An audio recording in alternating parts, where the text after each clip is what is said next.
I have to say, for a first-time event like MGSCON was, it actually ended up being a lot more fun than I had anticipated.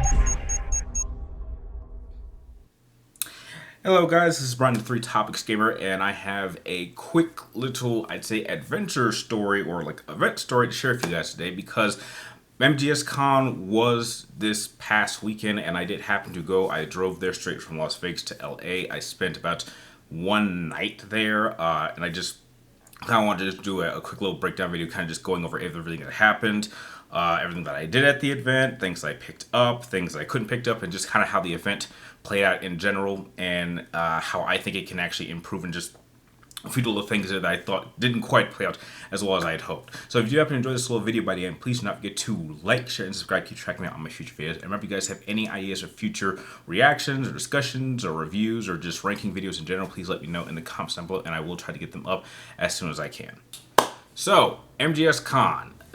This is a fan-funded convention that is dedicated to celebrate the passion and love that all of us that went have for the Metal Gear Solid franchise, since up until recently, until they announced the remake of Metal Gear Solid 3, this was a franchise that really had been dead for probably a good decade, or at least in my opinion, it had been dead for like a good decade, and obviously the whole controversy with Kojima leaving and then making his own company, and that's beside the point. But I can say that over the kind of, I'd say like, day and a half that this event kind of played out, I had a lot of fun. I got to meet a lot of people. I wasn't recognized, but there were people that I had spoken to online that I got to hang out with and take some pictures with. It was great. There was a lot of people that I got to meet who were big fans who actually had their own opinions, and I had like multiple different discussions. Like, this is probably the most amount of discussions I've had talking about Metal Gear to other people since the time that I was making like Metal Gear Solid Series matchups on my channel. So just having a chance to actually talk to all these really great people and see these amazing cosplays and see the voice actors for certain characters from the game was just a truly amazing experience. Now, for starters, the whole event was kind of split over the course of 2 days. The first day, we had like this little mingle party that took place between, I say, like 7 to 10, and it was at the pool at the Hilton near the LAX in Los Angeles. This was just a quick little gathering so like all of us could kind of just get to meet each other and talk. Ironically, not a lot of people actually went into the pool. There was like a few individuals that did, but for the most part, like most of us were just kind of standing around and like little groups, just eating pizza and just talking about Metal Gear Solid in general and like what we'd hoped, and our favorite games and our favorite experiences and our favorite memories, and that was a great experience. Now, on my way to the event, I did happen to pick up a little goodie bag that had a lot of stuff that I plan to like show off.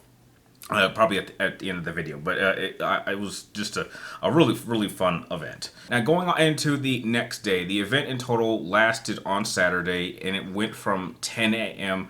to 7 p.m. And the two things that surprised me the most about this event, or my overall experience, was number one, I was actually surprised at how small the actual area was, and number two, I was surprised by how many people actually came.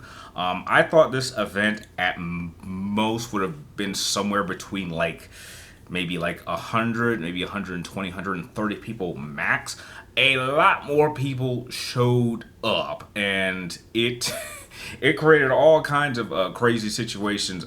Nothing hazardous, but it just kind of blew my mind like how popular this event actually got in its spread. And I think that if they in fact do it next year, which I hope they do it next year, I think even more people will show up and we'll have even a much more grander event. Now, obviously, the main attraction for this event was the voice actors. And one thing I immediately noticed was that the voice actors was really the primary focus for the energy for the actual event. Like, the event was separated into 3 different areas. You had like the voice actors aisle, which is where you would go if you wanted to get something signed. And trust me, there was a lot of people that brought things to be signed. I brought something that I wanted to get signed, but there were people that were bringing like boxes of like games or figures or posters or images that they wanted to sign. And this line went like through down that alley, around the corner, and out the door. So there was like a lot of people that really want to see the voice actors there, and they had like 8 of them that came from that played in that did voices for characters in various Metal Gear Solid games or like a specific one. The second aisle was really the artist alley where you could get like a lot of like artwork from people who had drawn things or get like little figurines. And then the third aisle was really the one where they had people kind of gaming. It wasn't the biggest area. They didn't have too many people actually gaming. They were like streaming someone who did like a fast, quick play of Metal Gear Solid 3, and they did it on a projector. And then they also had the DJ booth who was playing Metal Gear Solid music throughout the event. So that was interesting fun. And then they had this other room on the side, which was the panel room, which was like it was a decent size, but like when they had like I believe like 5 different panels. That's where like most people would go to those panels, and I went in there like twice because there was only like really 2 panels that I was interested in going personally, and I thought that was I thought just its size was a bit surprising. I think moving forward, if they do this again, I think we will definitely need to find a much bigger area, because one issue that I did experience throughout the entire event was because there were so many people in this kind of confined room that it really wasn't that big. It got hot very, very quickly. I was sweating throughout the entire event, and I think at some point someone brought in like a fan, like not necessarily like a fan, but like one of those big fans that you would use like to dry carpet, like if you were like shampooing it. Someone somehow brought one of those in there, and I spent like a good 20 minutes in total, something about 20, 30 minutes just standing in front of it cooling down. But yeah, that was pretty insane. Now, there were also a number of different booths that you could pick up things. There was a number of like items that you could look at.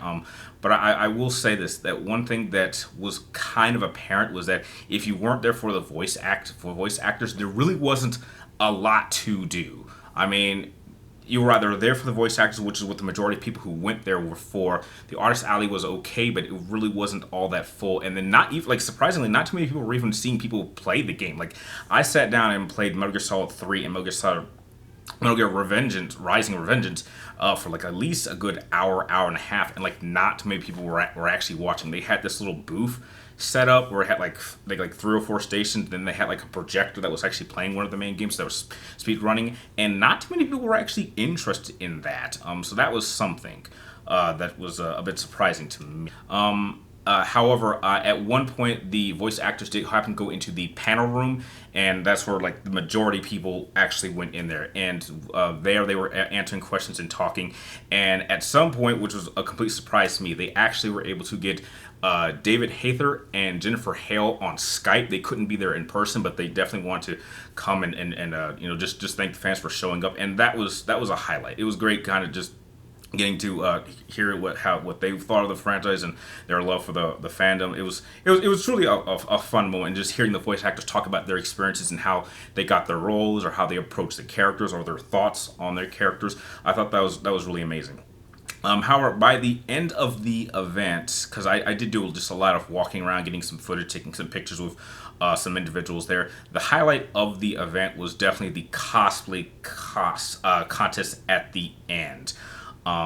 Which was fun, and this is definitely something that I will absolutely upload in its entirety. I was actually able to record the entire event, but I had to move around because there were a number of pauses over the course of this contest where I actually had to leave, go to the fan, cool off, come back, and kind of like adjust where I was standing, because I was recording so much footage with my brand new gimbal that my arm was actually cramping up. So like several times I had to like constantly keep like switching arms and just trying to do everything to stabilize it. And at one point I actually was able to extend it so I could get some better shots from like a higher elevation.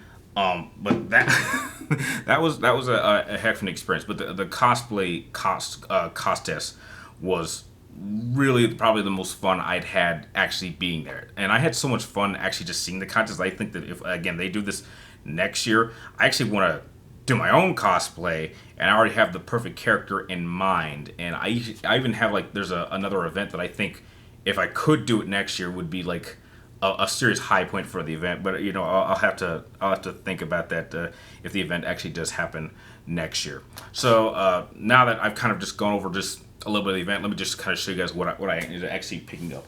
So when I actually got there on the first day, I did get a little goodie baggie, MGSCON. and it came with a bunch of stuff. Like the first thing I got was like obviously my badge, which had some pretty cool fan art, so that's cool. I had got like a keychain that has it has like as a not Osla, Otacon, Meryl, and Snake on these sleds on the sled. There was a number of stickers that they were handing out. These ones say I love Metal Gear Solid 1, 2, 3, and Revengeance. There was a Metal Gear Solid 4 sticker, but apparently I missed that one. I also got a cool little bookmark that also has some pretty cool artwork and another sticker that says LA Snake, so I'll have to find something to put that on. One thing I will say I was really surprised was despite how cool the event was, there was actually no way to actually buy Metal Gear Solid Con merchandise at the actual event. They had their own merchandise, but you actually had to order it. I actually ordered my stuff a week before the actual event. I know that some people did it a few weeks before, so I think the entire time I was there, I think I only saw 2 people that actually had Metal Gear Solid Con shirts or hats. I think that if they do this event next year, I think it would be really cool if they actually had merchandise for the event actually there. That was one thing that I was a little bit disappointed in. Now, another thing I thought was really cool that I got in my gift bag was this really awesome shirt. I think for those who follow me on social media, I actually posted a picture of me wearing this. This was awesome. It is a shirt with the boss on it.